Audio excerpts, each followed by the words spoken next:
Welcome everyone to MailFuzz TV. I am Peter, that is Connor, and we are going to talk about Star Trek The Next Generation, Season 7, Episode 16. It's called Thine Own Self. So, spoilers for the episode as always. This episode features two plots, and honestly, and this is not even necessarily a statement in either plot's quality, but they're probably the two most separate feeling plots we've had in one of these episodes in quite some time. Like, neither one thematically I felt touched each other, but I mean, maybe you disagree, but no, they were very unrelated. It almost feels like they had an idea I think more the B plot specifically, they had an idea for it, but they couldn't flesh out into a full episode, so they're just like, just throw in that one. That's kind of what it feels like. Yeah, the only like connection at all is at the very end of the episode where just Data reacts to what happened in the B plot when he finds out, and that's it. There's nothing, like, honestly, actually, throughout the episode, quite near the end, I thought, oh man, there's no Picard this episode. I guess Patrick Stewart was busy. And he probably was, but he did show up in the final scene. He was there to the point where I was shocked. I just assumed you weren't showing up this episode because you've not been here. So, yeah. And technically, Geordi and Worf, now, obviously the actors are still there because there's like a holodeck simulation of them at one point, but we don't technically see the real versions of either of those characters in this episode either. No, they get a nice easy week. Yeah. So, anyway, the A plot is Data, who is fixing a probe of some kind and crash lands on a planet, ends up in a primitive village, but he has amnesia. He does not remember who he is, what his life has been, and has to try and figure out with these local village people. And also, he has a box of radioactive metal and no one knows what the word radioactive means, including him, so that leads to some complications. I was actually, like, I wouldn't say laughing, but when they started like addressing it and going, what does this word radioactive mean? It's like, oh, let's open up and find out. I was like, no, you fools, what are you doing? Yeah. I like, because they literally can't even read the language. So Data can still read. He's retained all his skills, just not all his knowledge. Yes. But he can read it. He's like, I know what that says. Don't know what it means, but he even thinks it might be his name. Hey, it's as good a guess as any at that point. I don't know. So yeah, they start like fiddling with the metal, and obviously that leads to sickness later on. The B plot is a Troy plot, where she, feeling a little underachieved, I guess we'll say, decides she wants to try and take the exam for becoming a commander, so she can be a bridge officer. She has a midlife crisis. Effectively, yes. I actually had no idea until the open scene of this episode that Crusher was a commander and could, like, take control of the bridge when someone needs to be on watch in the night hours when nothing important's happening. I think it's because they always just call her Doctor, and it's never come up what her actual rank is. Don't know if it has ever come up before. They could have, for all I know, could have just made it up in this episode and gone, yeah, that'll be fine. They probably did. I mean, I don't know. Maybe her hair's always covering the little pips on the collar, so I never see like how many she's got. But Troy at the end of this episode has 3, which is the same as Riker. Therefore, that's the commander number. 3 full color ones. As opposed to a lot of the lieutenant commanders who have 2 and a empty one. And maybe she has had it the entire time. It's just never come up. I mean, or if it has, we've forgotten. Yeah, not that it's important. It really isn't. But I will say this though: they did have Troy reference a previous episode when she's talking about like, oh, I got to kind of be in charge for a little bit, and I'm like, I barely remember what episode she's referring to, but I do remember it. Like, it sounds familiar. Yeah. I think that was real. So kudos, continuity. It's always nice. Very rare in this show, so I like to see it when it happens. That's true. Yeah. It was a not amazing plot though.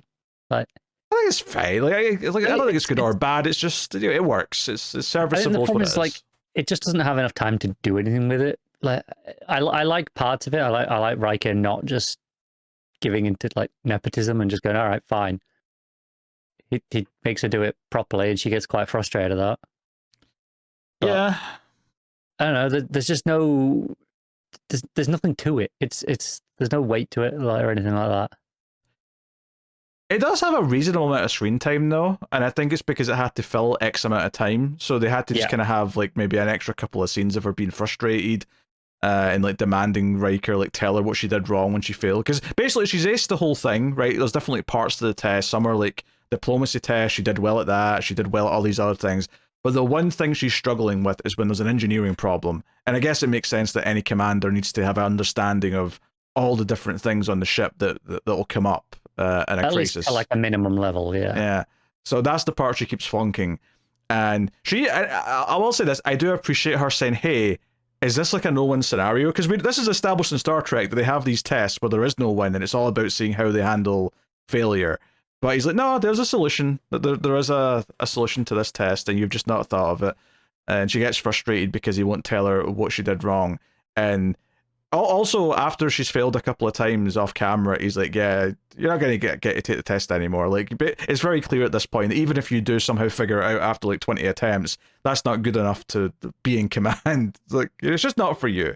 But then she kind of gets the hint that he gives her, which is she has to sacrifice someone to save the ship. So, sorry, Geordi, you're off to die next to the plasma exposure or whatever it was in the tube to go fix the cables. It's fine. It's only a holodeck, Geordi. He doesn't count. It's just holodeck, Geordi. It's fine. So, I mean, I think it's fine. It's just, I don't think there's anything wrong with it. It just isn't that exciting or, like, you know, in-depth either. Like I said, I think that's the problem. Considering it has a lot of time that it has to use, I feel like it could have done more with it instead of just showing us like 3 scenes of Troy getting frustrated. So there could have been a bit more depth to it somehow. But more importantly, what did you think of the A plot? I liked some ideas. I think I liked more towards the end, like that last section of it. But a lot of it, I just found myself being like, okay, let's speed this up a bit. Like Data sitting there in class with the kids, like, nope, don't need this. Come on, let's get going. I mean, there are some good things coming out of that scene. You know, him challenging. We looked up her name before. Let me just double. Talur, that's her name. So there's like a doctor lady, but it's very primitive understanding of science, and she's teaching the kids that like inside the stick there is fire. All we have to do is make the stick reveal the fire.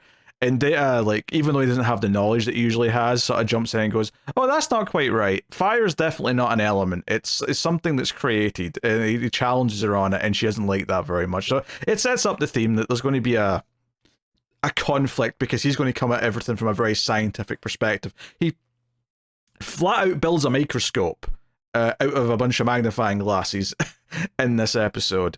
Which, you know, and she challenges him when he starts talking about particles, and she's like, I don't see any particles. And I'm like, well, yeah, no shit, lady. You don't see particles.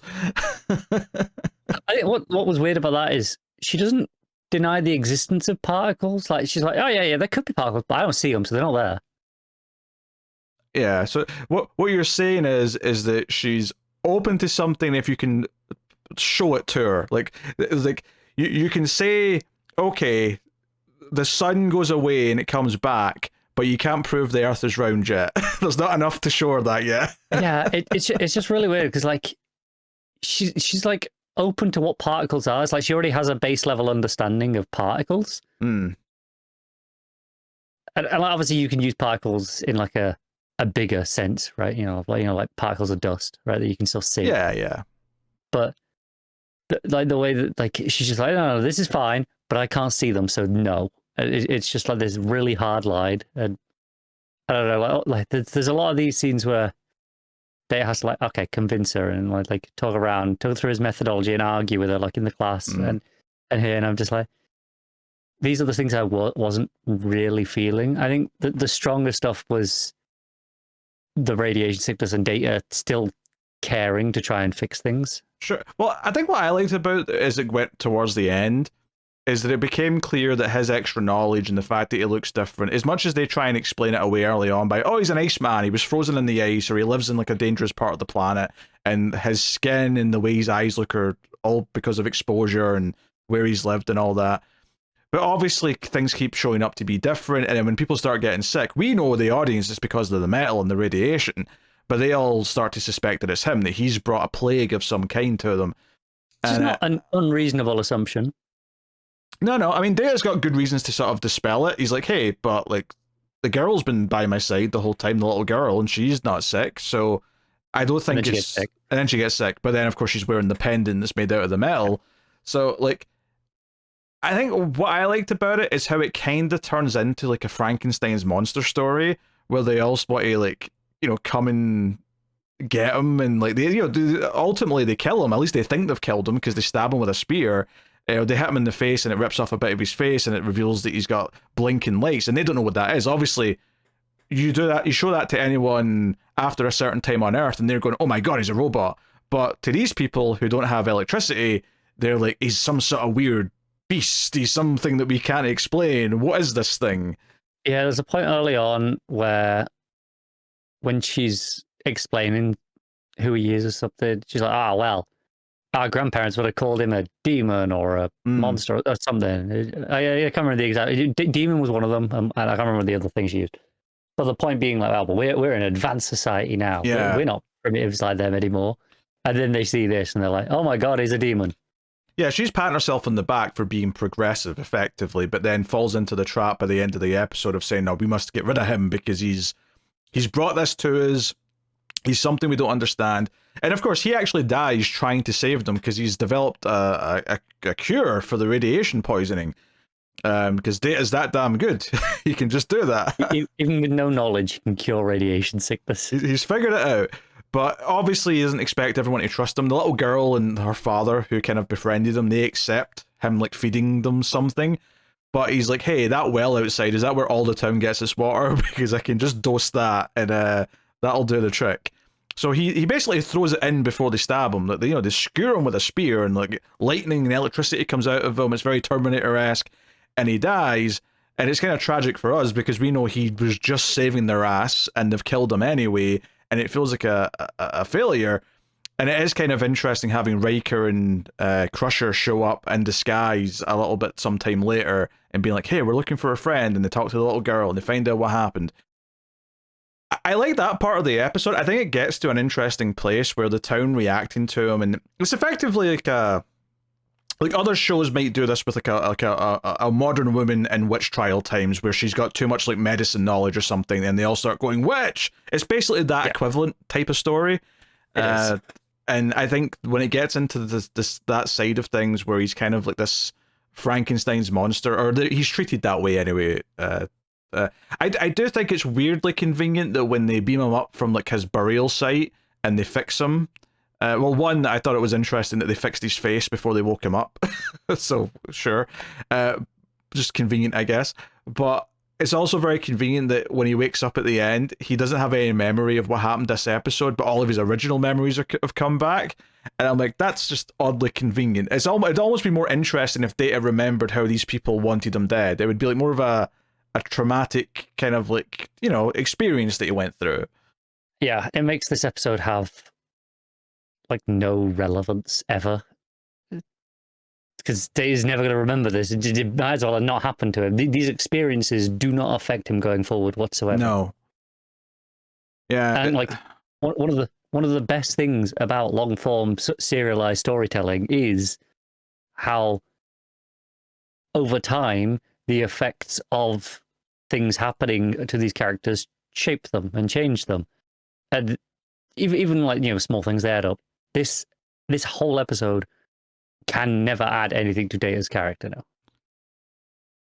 Yeah, no, I think it's just a simple fix. Just have him remember it. Like, yeah, if you want his memories to come back magically when they reboot him, fine. He can remember everything now because we don't want to keep that. You can turn him off and on again. He's fine. Yeah, but like have him remember what he went through here. So at the very least, there's this idea in the back of his head that people can be scared of him, and that's something that would probably bother him. He probably wants to like in a Superman way, want to make sure people don't feel scared of him because he's not bad. He's a nice robot. I feel like if we'd cut out a bunch of the early stuff in the village, go through that a bit quicker, you can have a good chunk here at the end afterwards, and him having these conflicting emotions of, okay, yes, he saved them all, but he took the radiation there unknowingly, but he took the radiation there in the first place. He made them sick. And then I don't know, him like having that like, oh my god, like what did I do? What did I cause in that village? Like I don't know. I could see just some reflection on it would be really nice. Yeah, I was actually thinking early on when they were opening the box and like, you know, the guy was touching the metal and then the smith was touching the metal. I was thinking, Jesus, is this going to be an episode where Data accidentally kills an entire village of people and then has to live with it? And obviously that's not what happens. He saves them. But I was thinking about the ramifications of how he's going to feel about this when he can remember it and understand what's happened here. And he never remembers it. And it is a bit of a shame. Yeah. You know, so.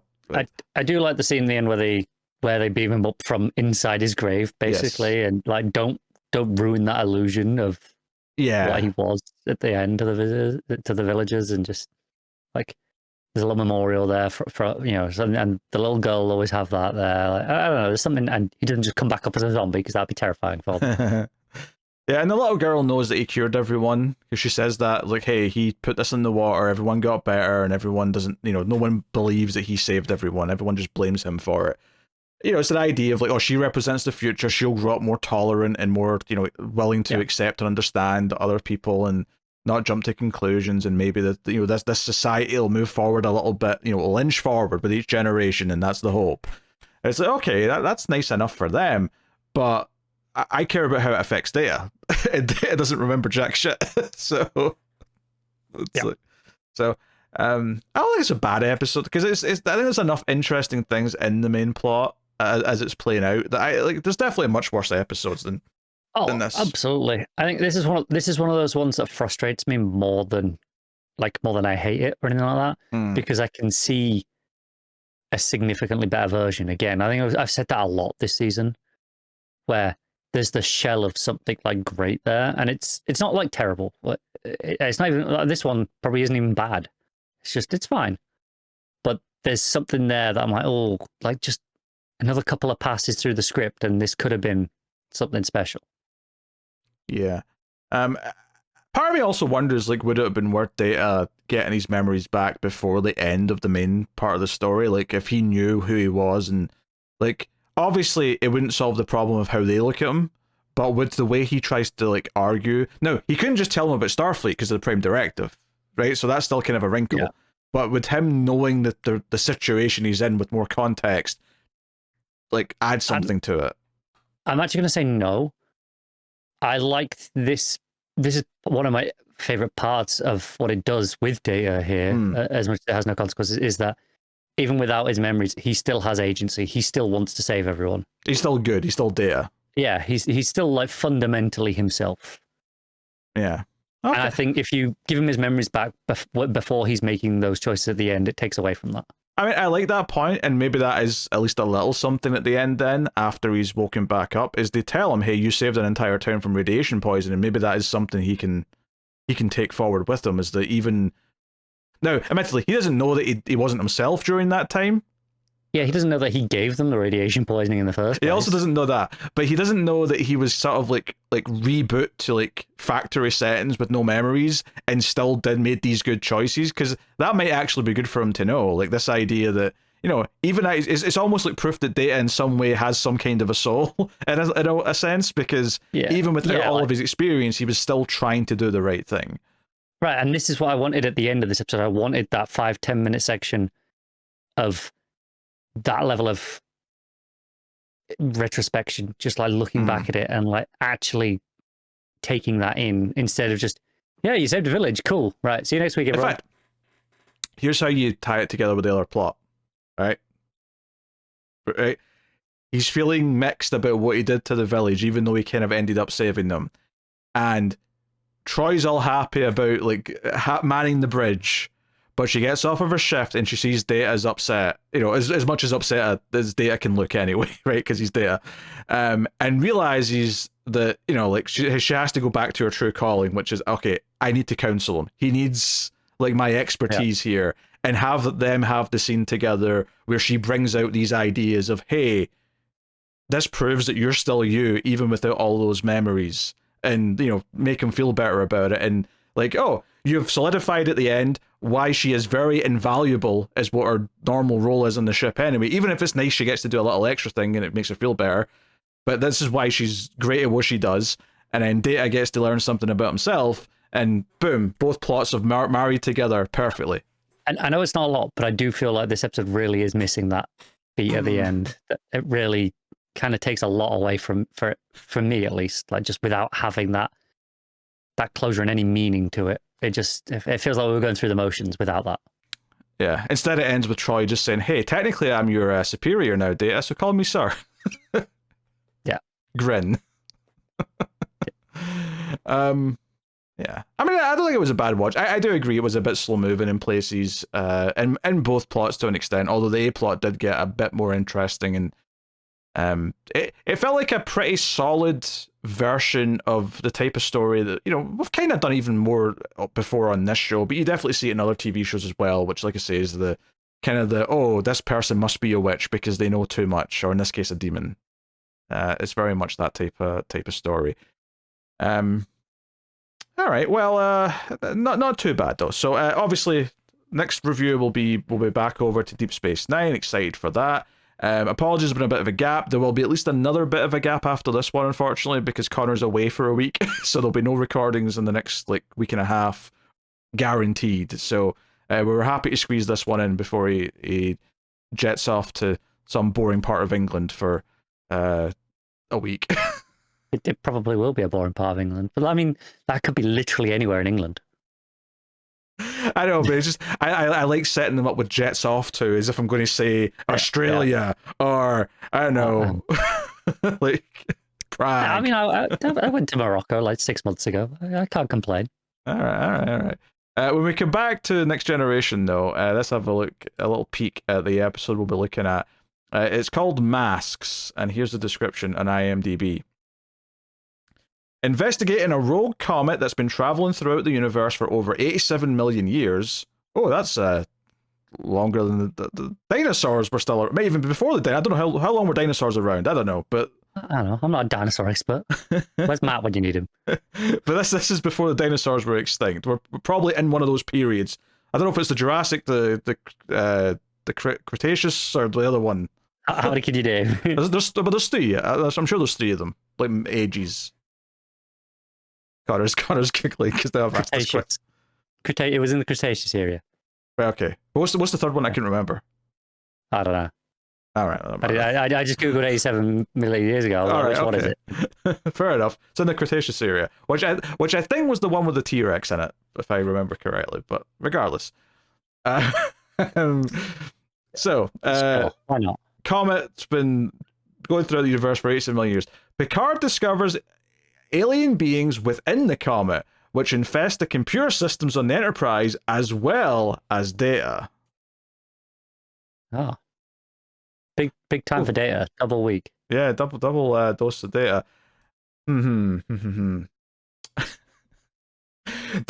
a screenshot that's making me laugh a little bit.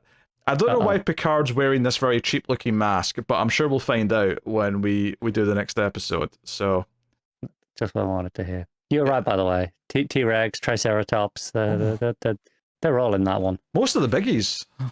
Yeah, it's a big period.